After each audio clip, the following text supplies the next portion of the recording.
Hello, everyone. All right, nobody's here yet, so that's good. I will eat my fries in that case. Fries. Nom, nom, nom, nom, nom, nom, nom. All right, we'll wait until everyone gets in. Hello, whoever you are.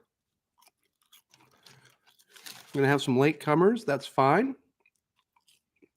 We can definitely cut all this out from the beginning. We normally don't, but... Oh, look at this. Kessler's one of the first two people in the chat. Hey, Jeff. He made it. He's not in beautiful sunny Hawaii. There's going to be a live stream of just me eating fries until we get 10 people in the thing. So tell your friends I'm watching a guy eat fries.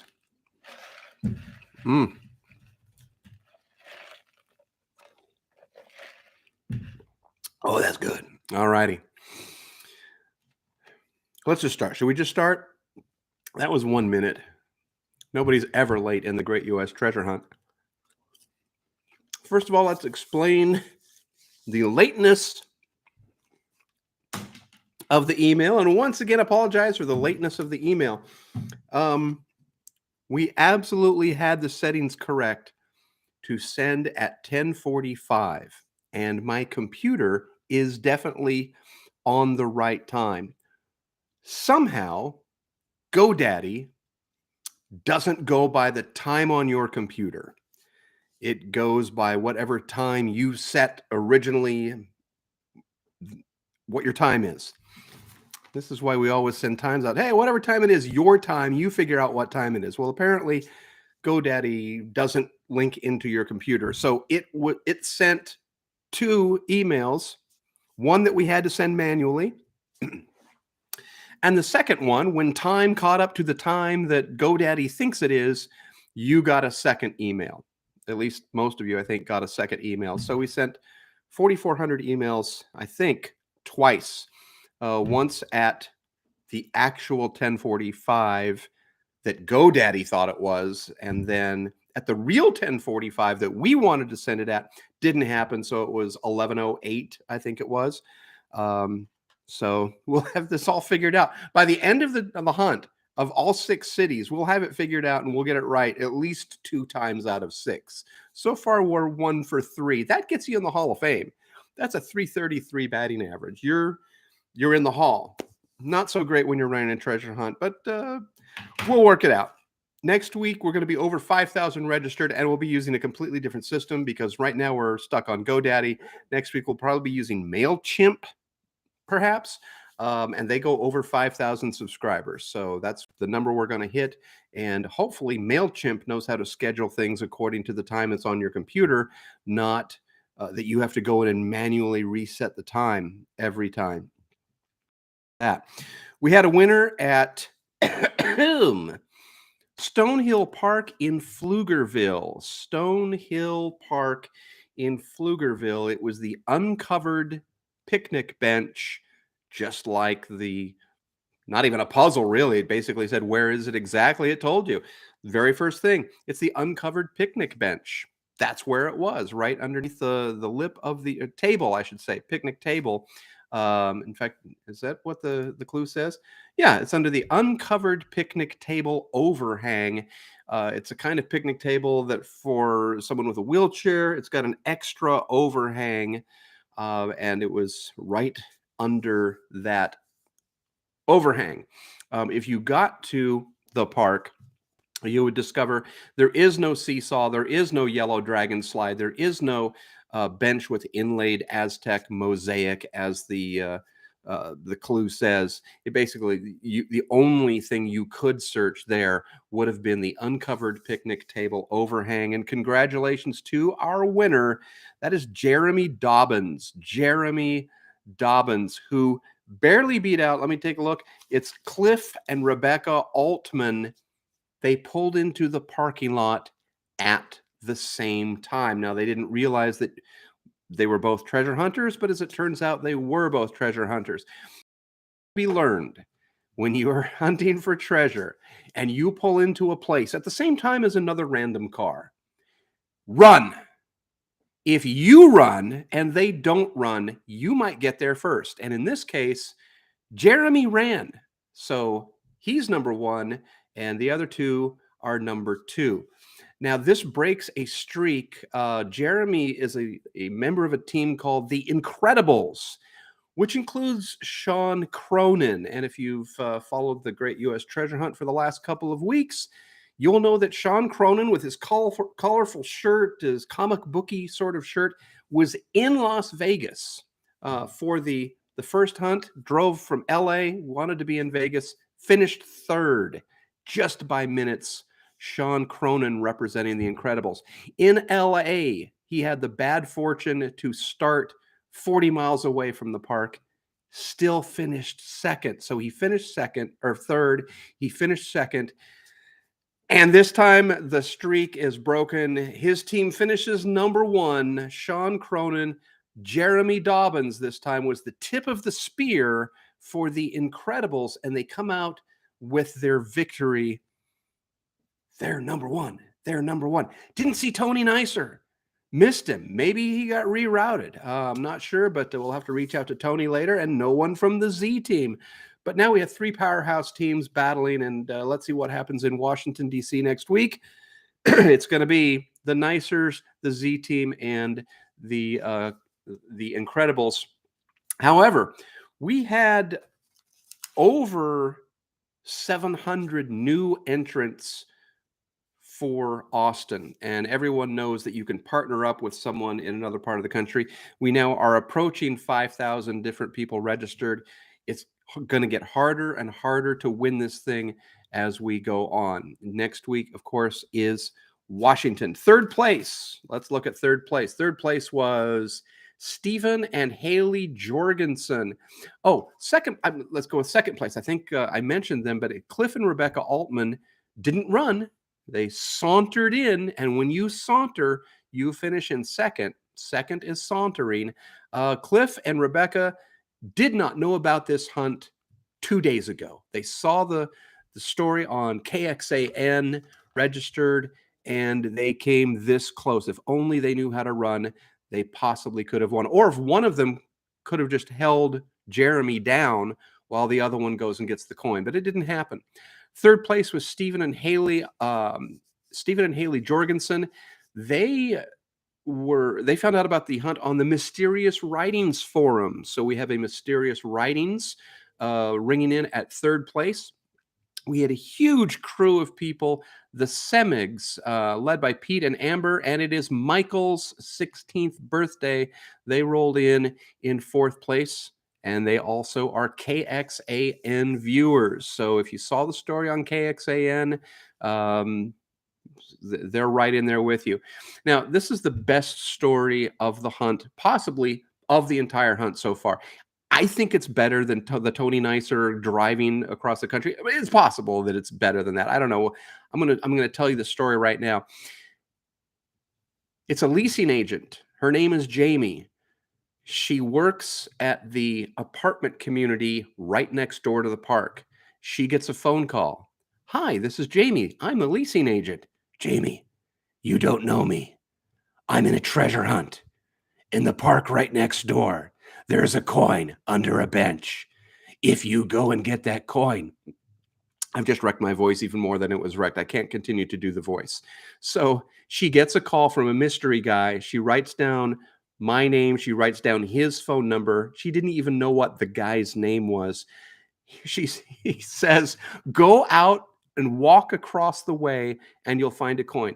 Jamie finished in fifth place, not knowing what she was doing other than, hey, go to this place and find this thing. And his directions were exact enough that if the first four teams had not been there, she was only there about 10 minutes late. She could possibly have split the prize. So imagine this were $10,000, $20,000 prize, and you're a leasing agent and you get a phone call. Hey, you know the Great U.S. Treasure Hunt? No, I never heard of it. Well, in the park right next door, there's a thing under a bench, and go find the thing, and you get. We'll chop that up. So that might be the best story. She got her fifth place prize, which was $1, and then walked across the field back through the gate. never to be seen again. Jamie, the leasing agent at the Stonehill Apartments, or the Century Stonehill Apartments. And then in sixth place was Ann McMeeking. She is our uh, boots on the ground person for a team called Texas Stronger, and that includes author Hilary Genga. Now, if you've heard that name before, it's because it's connected to Sean Cronin. Sean Cronin and Hilary Genga wrote the book Xavier Marks and the Missing Masterpieces. I gave the book away as a prize in the first week. So it's Xavier Mark and the Missing Masterpieces. You can go on Amazon. It's a $10,000 prize. The book is still for sale because they apparently made this hunt difficult. And so you can go on. But the funny thing is they're co-authors, but they're on different hunting teams. And this week, Hillary's team came up a little bit short. She finished in sixth, but Ann McMeeking just joined the team today.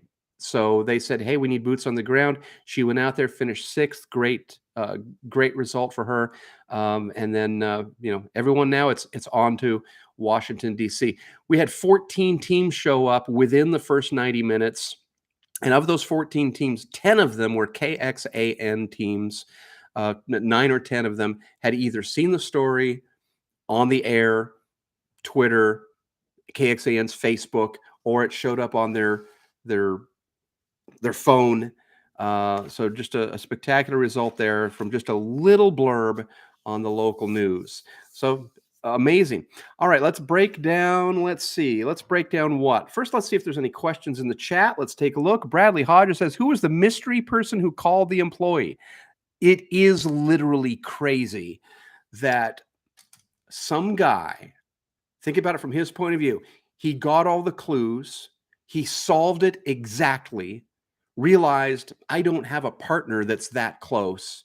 Maybe I've got someone 50 miles away. They're never going to get there in time. What do? Let's Google map this thing. Let's Google Earth this thing. Let's zoom in. There's an apartment community right next door. Who works in apartment communities? Leasing people. Let's look up the name of the thing. Called at random. Jamie answers at random. It's like in the Matrix when Neo is handed the envelope and the phone rings immediately. This is Matrix level stuff. So she answers the phone. Hello? Go across the way. There's a coin under a picnic table. We'll split. See, I'm back doing the voice. We'll split the prize. Okay, weirdo. And then she actually did it. She actually walked across, found the thing, earned herself $1, and then beat feet. We'll never know. We might never know who the mystery man is, but just a spectacular story. All righty, what do we got? Haunted Doll says, yay, Sean. Bradley Hodges says the Z team came in 5th and 7th. Literally not possible because a team can only come in one place. You can't send one person and say, I finished 5th, and one team, hey, I finished 7th. So let's call it 5th. Who was 5th? No, that was leasing agent Jamie finished 5th. Are you saying a mystery Z team person called leasing agent Jamie? That's funny. You don't know me. I'm on the Z team. We are a group of people with specialized skills. If you walk out of your door and across the park, go through the gate, there's a guy in a red hat. He's probably waiting to ambush you, but he could also have a coin worth $1,000, one or the other. I got through the whole spiel that time with the whole voice thing going. All right, who else next? Marty Red says that was so smart. Laurel says, Bradley, was it you? Bradley says that's not what I sound like. It's what you sound like in the movie. When we make a movie of this, Bradley sounds exactly like that. He puts on his Bane. He's not going to put on the Bane voice. He's going to put on the Batman voice or whatever voice that happened to be. Bradley totally sounds like that, says Christopher Preacher. Exactly. That's exactly what I thought. So that was Bradley. Apparently anonymous Bradley, the mystery man. I know Bradley's phone number because she wrote the phone number down. I'm kidding. She did write the phone number down. She didn't write the guy's name down, just the phone number to call back. She had my name and the phone number to call the guy back. And I said, well, what was the guy's name? She goes, I have no idea. I don't know what the guy's name was. I was supposed to call him back. Ah, yummy. All right, let's explain these clues. We've got puzzles number 1 through 5. Puzzle number 1. Oh no, did I close it? Let's take a look. He closed his puzzle number 1. Oh, that sucks. Austin Puzzles number 1. Which was number 1? There it is. Oh, it's the exactly puzzle. All right. Where is the coin exactly? It says it's under the uncovered picnic table overhang. That couldn't be easier. That is exactly where it was. That was not a puzzle at all. It was just straight up telling you it's under the uncovered picnic table overhang. Exactly where it was. And we'll have pictures of the overhang and the coin. If you haven't seen it on Twitter or Facebook, we'll be putting those pictures on there. And then, or it's under this, or it's under that, or it's under that. It wasn't under any of those. And then it says, pursuing every uncovered picnic table, overhang, seesaw, etc., won't be very helpful. Find the location of the park first. Later, you'll find the coin under something. It was under the overhang. And I'm sure that many of you have realized that when you look at those sentences, P, F, L, U, pursuing, find, later, under, P, F, L, U, is a little bit of a hint at Pflugerville. So if you needed a confirmer, are we really going to Pflugerville?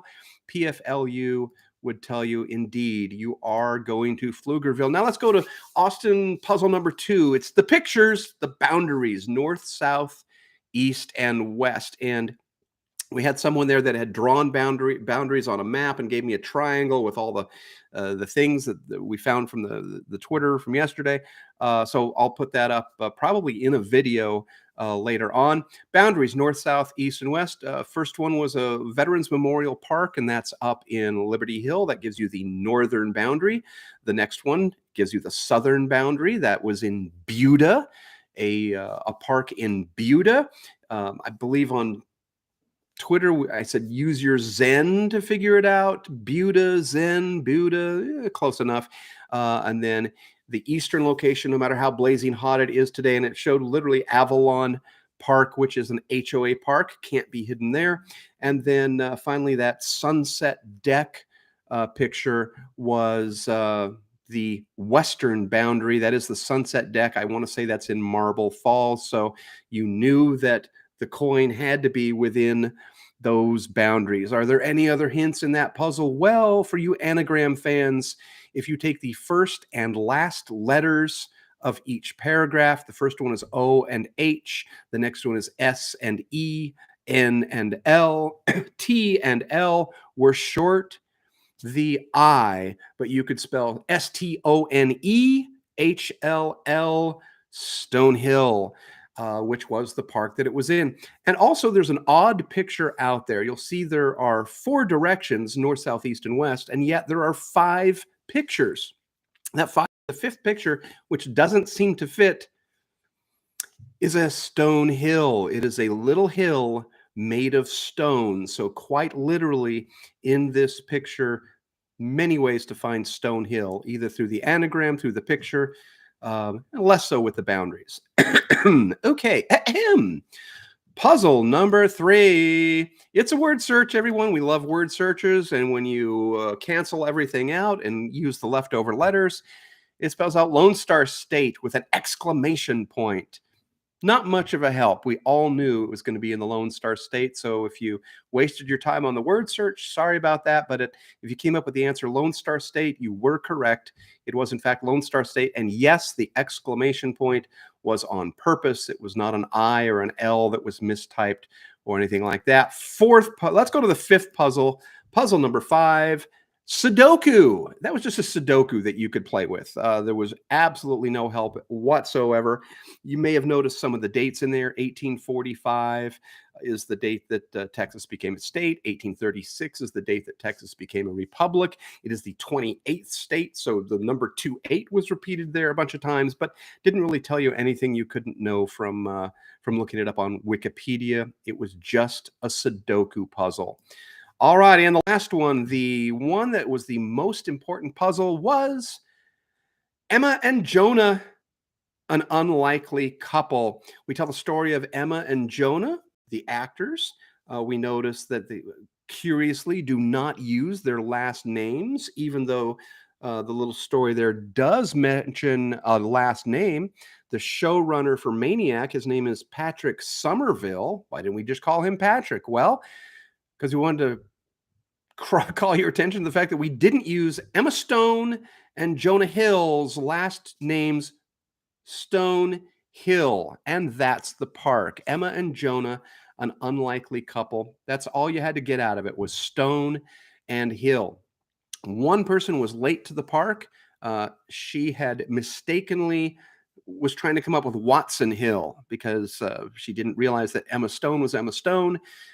She thought it was Emma Watson. So unfortunately, she got bumped down the ladder, 10th, 11th, 12th place, something like that. But this was the easy one. Stone Hill, and I think that's the one that most people leapt on and were able to figure out, okay, Stone Hill must be Stone Hill Park. And if you had seen those other puzzles that had the little confirmers in there, and especially puzzle number 1, where is it exactly, you really only needed this puzzle number 4, and then puzzle number 1, Stone Hill Park, and then puzzle number 1, under the picnic bench, picnic table overhang. That's all you needed. And we had about 14 teams there within 90 minutes. So I want to thank everyone for coming out.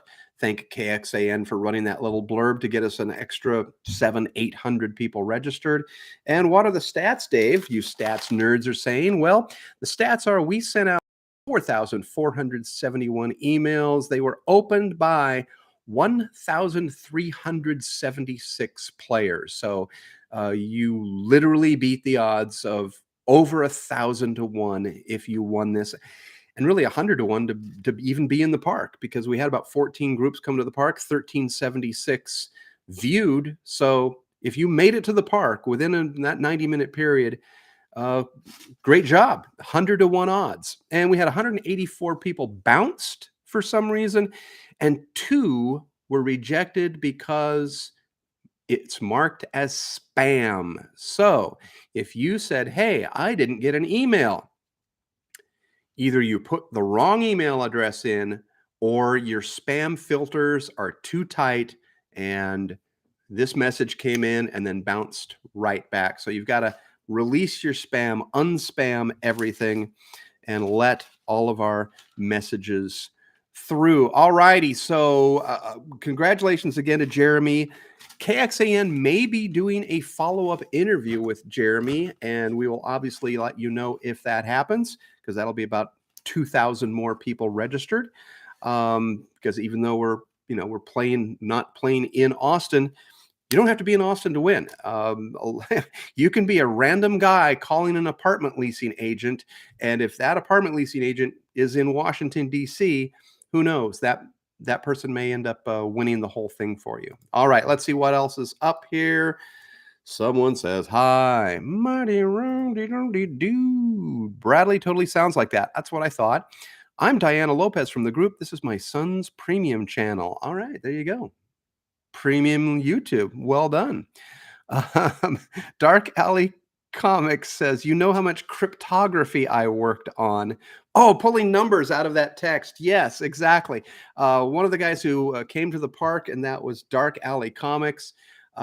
He showed the cryptography that treasure hunters love to do, assigning numbers, and this number tied into this clue, and this was the first word of the clue, this was the third word of the clue, and it came out to almost make a sentence, but not really make a sentence. But he was kind of half convinced that he had something. He knew he didn't have anything, but it was almost there, almost there.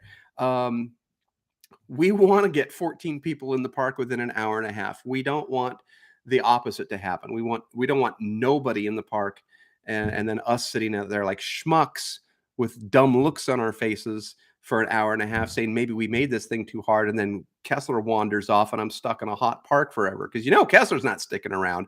Hour and a half's about his limit. He's gone. He's out. Right, Jeff? Yeah, he's not going to admit it, but he would leave. He'd oh, this is terrible. This is draining on me. He's a day walker. He's a semi-ginger. So it's tough for him, the heat. Why he went to Hawaii, I don't know, but he grew up in Wisconsin. He's not used to the sun. So I'm thankful. See, Kessler says yes. I saw that in chat. So I thank everyone for playing. Thank you for registering. I thank KXAN for coming out with their little blurb that led to 700 or 800 different players. Hopefully they'll do a follow up with Jeremy. Jeremy, good luck on the follow up. Just remind people they can play next week too. You do not have to be at the location to win. You can be part of a team, just like Jeremy was or is part of the team. The Incredibles did an incredible job today. It was really fun, and we'll have a follow up thing. We don't have last week's episode with Chrissy Mayer yet. There was a glitch in the sending of the thing. Does that sound familiar? We'll have it probably back to back releases. I'm not sure when the Chrissy's interview will be with Jeremy, likely Tuesday or Wednesday. So we may end up having back-to-back episodes, and these are going to be shorter. The first one was 11 minutes long because Tony had won twice. I hear Darth behind me. Darth, stop. Stupid cat. So we may end up with back-to-back episodes, but they'll be 7-8 minutes long. And thanks everyone for playing. Subscribe. You're already subscribed, so tell your people, subscribe so we can see wacky videos and actually serious videos. Once these things hit the air, you'll get all the facts in a format. And every once in a while, who knows, maybe there's an extra clue heading our way for Washington, Milwaukee, or Asheville. I did that in the wrong order. It's Washington, then Asheville, and then finally we're going to finish up north, the Great White North, Milwaukee, Wisconsin. Kessler will get back to his roots because I'm sending him. He's got to go there all alone and do the last episode of the Great U.S. Treasure Hunt. Thank you, everyone, for playing. Wait, what do we got? For the picture puzzle, we took cool. Oh, yes. Okay, exactly. Nadine Cox. I forgot to do the thing that Nadine Cox said. Nadine, you are exactly right. Now, in the picture puzzle, let me call that back up here. Bing, bong, boom. The picture puzzle is here. All righty. In the picture puzzle, you'll notice north, south, east, west. Our location in the north is first to feel the cold when a polar vortex sweeps through central Texas. The next one, somewhere south of Austin, this cool place even includes a splash pad. The western location is a nice place to chill and watch a sunset. And then finally, the eastern location, or the eastern location, no matter how blazing hot it is today, this spot is too far east. Nadine asked, is this the old sort of you're getting colder, you're getting warmer? Yes. Those three clues are subtle hints that three of those locations are cold, they're chilly, they're cool, nowhere near this place. But the spot in the east, blazing hot, because that Rinderknecht Park, which is an Avalon Park, is only a mile or two from our actual location. So when you're talking about a 50-mile radius, that is a blazing hot location. So that is, yes, another layer of clues within the north, south, east, west directional, and that is that the eastern location was in fact blazing hot. Nice catch, Nadine. I'm glad you threw that in chat so that we could reveal that extra little tidbit. That's what it meant. All right, guys, thank you very much for playing. Play next week. Partner with someone, family, friends over on the East Coast in the Washington, D.C. area. We're going to be within a 50-mile radius of the Washington Monument. I'm going to tell you a little ipso facto right now, just for you guys watching. 20-mile radius. 20-mile radius. So if you are within 20 miles of the Washington Monument, I mean, there's only 1,000 public parks in the Washington, D.C. area. So, but yeah, we're not going to make you go 50. It's going to be 20 miles. And that might be an exclusive clue here on the YouTubes. All righty. Thank you again. I've said thank you now many, many times. We're going to try to figure out the email next week. We'll probably use MailChimp, which sounds ridiculous, but that apparently is a thing. So we'll send a test email out scheduled so that MailChimp knows what time it is. And if we think to ourselves, this should go out at 2 o'clock, and it goes out at 2 o'clock. And there he is. It's Darth Ravenous, bothering once again my fifth sign off. So I'll say goodbye. We're going to use MailChimp next week. We're going to have it figured out. 20-mile radius. 20-mile radius. All right. Thanks, everyone. I'm going to end the stream. Congratulations once again. It is Darth. Stupid cat. What's he doing? What are you...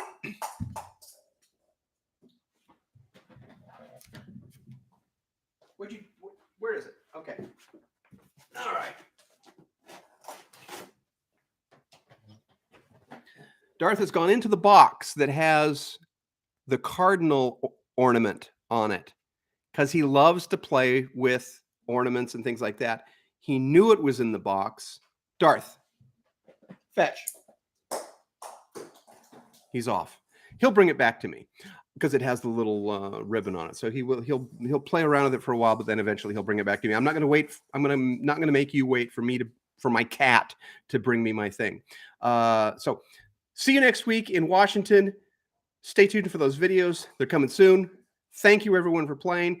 Thank you to KXAN. Thank you to Jeremy and the Incredibles and everyone else, 2nd through 14th. You weren't winners, but you're not exactly losers either. After all, no one connected with the Great U.S. Treasure Hunt, except maybe Kessler, is a loser. Oh, Jeff, no. Did he sign off already? Get Darth out of the box. Yes, no, Kessler's a winner.